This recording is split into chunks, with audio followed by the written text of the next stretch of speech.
All right, so we're back and ready to jump into another deep dive. And today we're going to be talking all things NBA, specifically focusing on the Los Angeles Lakers and the Denver Nuggets.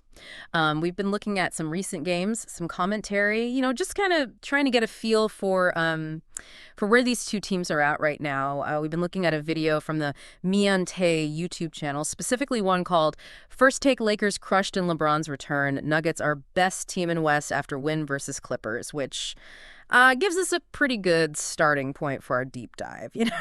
Yeah, absolutely. I think our mission here is to kind of sift through all the noise, right? There's a lot of talk about these two teams. But what's the real analysis? What are the experts actually saying about their strengths, their weaknesses, and where they might be headed as we get closer to the playoffs? That's what we're going to be focusing on today. Yeah, exactly. So for you listening, this is all about getting that really informed perspective on these two teams. We're going to be talking about the Lakers' defensive issues, especially since LeBron's been back. We're going to look at the Nuggets, see how they're doing without Jokic, and just generally, try to figure out if their depth is really a concern. Basically, we're doing the work so you don't have to, and hopefully you'll come away with some real insights. Yeah. I think that's a great way to put it.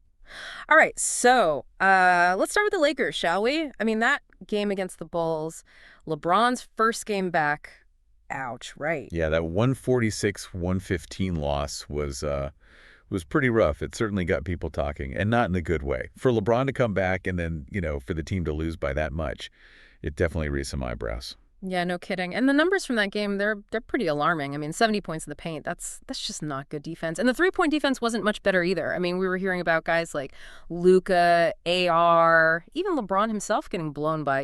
Yeah, and it's not just about individual players getting beat. There were definitely breakdowns in the team defense as a whole, especially in transition. When the Bulls were pushing the pace, the Lakers looked really disorganized, and that led to a lot of those easy baskets inside.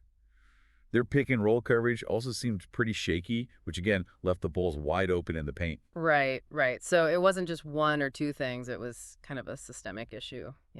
Yeah, it seemed that way. And, Stephen A. Smith, he was pretty vocal about his concerns after that game. He was basically saying, look, this is a problem. You can't be giving up that many points in the paint, especially if you want to be a contender.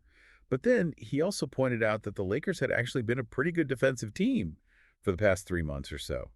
He was saying that, we need to remember that this was their 7th game in 10 days. They were coming off a tough stretch. Guys were coming back from injuries. So maybe we shouldn't overreact to one bad game. Yeah, I think that's a fair point. It's all about context, right? Exactly. But even with all that context, the fact that LeBron and Luka shot over 50% from the field and the Lakers still lost by double digits, that's concerning. It basically means their offense, even with their stars playing well, couldn't make up for their defensive shortcomings. Yeah, it's like they were scoring, but they were also getting scored on, and ultimately they couldn't keep up. Right. And, Shannon Sharp, he basically said that even if the Lakers' offense is clicking, even if LeBron and Luka are doing their thing, their defense might not be good enough to win in the playoffs. Yep. He was basically saying that playoff basketball is a different animal, the intensity is higher, the defenses are tighter, and the Lakers need to figure out how to get stops consistently if they want to make a deep run.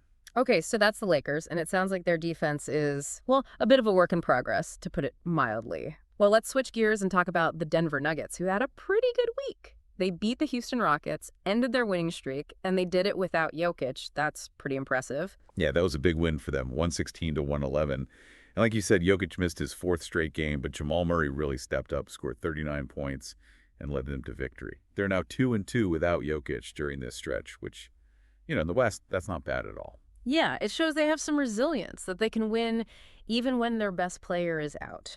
And that win puts them just one game behind the Rockets for the 2nd seed in the West. Plus, they have a slightly easier schedule coming up, so things are looking pretty good for them in terms of playoff positioning. For sure. But even with all that, there's still some debate about just how good this Nuggets team really is. Some analysts, like Stephen A., they have Oklahoma City and even the Lakers ranked ahead of them in the West. And the main concern seems to be their depth, or lack thereof. They're not as deep as they were last year when they won the championship, and that playoff loss to Minnesota is still fresh in people's minds. So what exactly is it about their depth that's causing concern? Well, they lost some key players from last year's team. Guys like Bruce Brown and Jeff Green, who were really valuable coming off the bench. They brought a lot of versatility. They could defend multiple positions, and they were just solid, reliable players. This year, their bench is a little bit more unproven, and there are questions about whether they can consistently contribute in high-pressure situations. Right, right. I mean, in the playoffs, your bench becomes even more important. You need guys who can come in and give you quality minutes, especially if your starters get into foul trouble or are having an off night. Absolutely. And Shannon Sharpe, he was talking about how that lack of depth could be a real problem for the Nuggets in the playoffs. He was saying that when rotations tighten up and every possession matters, you really need to be able to trust your bench. And right now, there are just some question marks about whether the Nuggets have that. So it sounds like they have the star power, they have the experience, but that depth is the big if. Yeah, pretty much. But, it's not like their bench is completely empty. They still have guys like Porter Jr. and Aaron Gordon, who are both capable players. And then there's Russell Westbrook, who's been a real spark plug off the bench. Yeah. People were praising his energy, calling him the Energizer Bunny. So they do have some pieces. It's just a matter of whether those pieces can come together and be consistent when it matters most. All right, so that's the Nuggets. Talented, but with some questions about their depth. Now, I want to go back to Jamal Murray for a second because, he's been playing really well, especially with Jokic out. And there was this interesting comparison made between him and Kobe Bryant.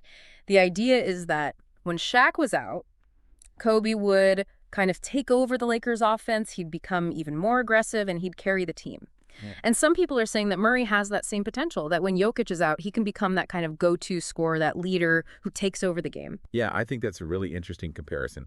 And it's not to say that Murray is Kobe Bryant, but it does highlight the fact that he's a very talented player who's capable of scoring in bunches and carrying a team offensively. Yeah. And, when Jokic is on the court, Murray's role is a little bit different. He doesn't have to be the primary scorer all the time because Jokic is such a dominant offensive force. But when Jokic is out, Murray can really shine, and we've seen that recently. Yeah, it's like he has another gear that he can shift into when he needs to. Exactly.